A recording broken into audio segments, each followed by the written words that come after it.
ഇന്ത്യയിലെ പ്രമുഖ തുറമുഖങ്ങളും ഊർജ്ജമേഖലയും പിടിച്ചടക്കിയ ശേഷം വിമാനത്താവള നടത്തിപ്പിലും തങ്ങളുടേതായ സാമ്രാജ്യം കെട്ടിപ്പടുത്തുന്ന ഗ്രൂപ്പാണ് അദാനി. എന്നാൽ വിമാനത്താവളങ്ങളുടെ ഉടമസ്ഥതയ്ക്കപ്പുറം സ്വന്തമായൊരു വിമാന കമ്പനി തുടങ്ങി ആകാശവും കീഴടക്കാൻ അദാനി ഗ്രൂപ്പ് ഒരുങ്ങുന്നു എന്ന വാർത്തയാണിപ്പോൾ പുറത്തുവരുന്നത്. ഇന്ത്യയിലെ ഏറ്റവും വലിയ വിമാനത്താവള ഓപ്പറേറ്റർമാരിൽ ഒരാളാണ് നിലവിൽ അദാനി എയർപോർട്ട് ഹോൾഡിംഗ്സ്. രാജ്യത്തെ 8 പ്രമുഖ വിമാനത്താവളങ്ങളുടെ നിയന്ത്രണം ഇന്ന് അദാനിയുടെ കൈകളിലാണ്. മുംബൈ അന്താരാഷ്ട്ര വിമാനത്താവളം മുതൽ തിരുവനന്തപുരം, അഹമ്മദാബാദ്, ലക്നൌ, മംഗളൂരു, ജയ്പൂർ, ഗുവാഹത്തി കൂടാതെ വരാനിരിക്കുന്ന നവി മുംബൈ എയർപോർട്ട് വരെ അദാനിയുടെ മേൽനോട്ടത്തിലാണ്. ഇന്ത്യയിലെ മൊത്തം വ്യോമയാന യാത്രക്കാരുടെ കാൽഭാഗത്തോളം കൈകാര്യം ചെയ്യുന്നത് അദാനിയുടെ കീഴിലുള്ള ഈ വിമാനത്താവളങ്ങളാണ്. വിമാനത്താവളങ്ങൾ നിയന്ത്രിക്കുന്ന അദാനി സ്വന്തമായൊരു എയർലൈൻ സർവീസ് ആരംഭിക്കുമോ എന്നതാണ് പ്രധാന ചോദ്യം. സാമ്പത്തിക പ്രതിസന്ധിയിലായ ഗോ ഫസ്റ്റ് എയർലൈൻ ലേലത്തിൽ പിടിച്ചെടുക്കാൻ അദാനി ശ്രമിക്കുന്നു എന്ന വാർത്തകൾ മുൻപ് പുറത്തു വന്നിരുന്നു. എന്നാൽ നേരിട്ടൊരു വിമാന കമ്പനി തുടങ്ങുന്നത് വൻ സാമ്പത്തിക നഷ്ടസാധ്യതയുള്ള കാര്യമാണ്. അതിനാൽ വിമാനം നേരിട്ട് പറത്തുന്നതിനേക്കാൾ വ്യോമയാന മേഖലയിലെ അനുബന്ധ ബിസിനസ്സുകൾ കൈപ്പടയിലാക്കാനാണ്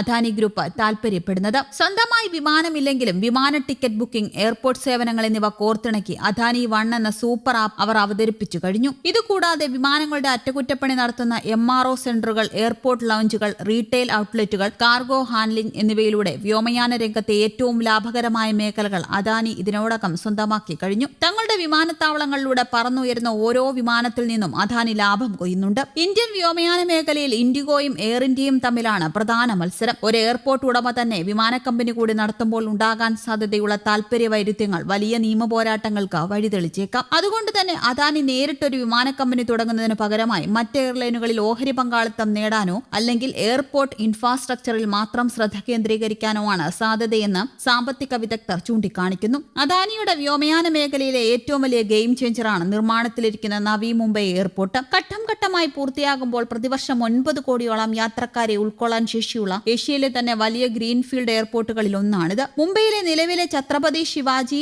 മഹാരാജ് എയർപോർട്ടും അദാനിയുടെ കീഴിലായതിനാൽ ഇന്ത്യയുടെ സാമ്പത്തിക തലസ്ഥാനമായ മുംബൈയിലേക്കുള്ള മുഴുവൻ വ്യോമ ഗതാഗത നിയന്ത്രണവും അദാനി ഗ്രൂപ്പിന്റെ കൈകളിലാണ്. Kingfisher, Jet Airways, Go First തുടങ്ങിയ വിമാന കമ്പനികൾ തകർന്നടിഞ്ഞ ചരിത്രം അദാനിക്ക് മുന്നിലുള്ളതിനാൽ വളരെ സൂക്ഷിച്ചു മാത്രമേ അദാനി ഓരോ ചുവടും വെക്കുകയുള്ളൂ. അദാനി ഗ്രൂപ്പ് സ്വന്തമായ ഒരു വിമാന കമ്പനി പ്രഖ്യാപിച്ചിട്ടില്ലെങ്കിലും ഇന്ത്യയിലെ വ്യോമയാന മേഖലയുടെ നിയന്ത്രണം വലിയൊരളവോളം അവരുടെ കൈകളിൽ തന്നെയാണ്. റൺവേയും ടെർമിനലും സ്വന്തമായുള്ള അദാനി ഇനി എന്നെങ്കിലും സ്വന്തം വിമാനവുമായി ആകാശത്തേക്ക് ചിറകടിക്കുമോ എന്നത് കണ്ടറിയേണ്ടതാണ്. അതിനിടെ സ്വന്തമായി വിമാന കമ്പനി ആരംഭിക്കാൻ അദാനി ഗ്രൂപ്പ് തയ്യാറെടുക്കുന്നുവെന്ന റിപ്പോർട്ടുകളിൽ പ്രതികരിച്ച് ഇൻഡിഗോ എയർലൈൻസ് രംഗത്തെത്തി. വിമാനത്താവളങ്ങളുടെ നടത്തിപ്പുകാർക്ക് വിമാന കമ്പനികൾ ആരംഭിക്കാൻ ഓഹരി പങ്കാളിത്തം നൽകുന്നത് വ്യോമയാന മേഖലയിൽ കടുത്ത പ്രതിസന്ധി ഉണ്ടാക്കുമെന്നാണ് ഇൻഡിഗോ സഹസ്ഥാപകനും മാനേജിംഗ് ഡയറക്ടറുമായ രാഹുൽ ഭാട്ടിയ പ്രതികരിച്ചത്. വിമാന കമ്പനികളുടെ നടത്തിപ്പ് ചുമതലയുള്ള അദാനിക്ക് ചട്ടങ്ങളിൽ ഇളവ് വരുത്തി വിമാന കമ്പനി നടത്തിപ്പിന് അനുവാദം നൽകാൻ നീക്കം നടക്കുന്നുവെന്നാണ് അഭ്യൂഹം. വിമാനത്താവള നടത്തിപ്പുകാർ വിമാന കമ്പനികൾ നടത്തുന്നതിന് ആഗോളതലത്തിൽ മറ്റ് മാതൃകകളില്ലെന്ന് രാഹുൽ ഭാട്ടിയ ചൂണ്ടിക്കാട്ടി. നിലവിലെ വാർത്തകളിൽ സത്യമുണ്ടെങ്കിൽ അത് വ്യോമയാന മേഖലയിൽ വലിയ പ്രത്യാഘാതങ്ങൾ ഉണ്ടാക്കും. ഒരേ സമയം വിമാനത്താവളവും വിമാന കമ്പനിയും ഒരാളുടെയോ ഒരു ഗ്രൂപ്പിന്റെയോ ഉടമസ്ഥതയിലായാൽ മറ്റു വിമാന കമ്പനികൾക്ക് തുല്യമായ പരിഗണനയോ നീതിപൂർവമായ മത്സരാന്തരീക്ഷമോ ലഭിക്കാതെ പോകാൻ സാധ്യതയുണ്ടെന്ന് രാഹുൽ ഭാട്ടിയ ആശങ്ക പങ്കുവച്ചു. വിമാന കമ്പനികളിലെ ഓഹരി പങ്കാളിത്തവുമായി ബന്ധപ്പെട്ട ഇളവ് ആവശ്യപ്പെട്ട അദാനി ഗ്രൂപ്പ് കഴിഞ്ഞ മാസം കേന്ദ്ര സർക്കാർ വൃത്തങ്ങളെ സമീപിച്ചുവെന്നാണ് റിപ്പോർട്ടുകൾ. നിലവിലെ നിയമപ്രകാരം വിമാനത്താവള നടത്തിപ്പുകാർക്ക് വിമാന കമ്പനികളിൽ ഓഹരി സ്വന്തമാക്കുന്നതിന് കർശനമായ നിയന്ത്രണങ്ങളുണ്ട്.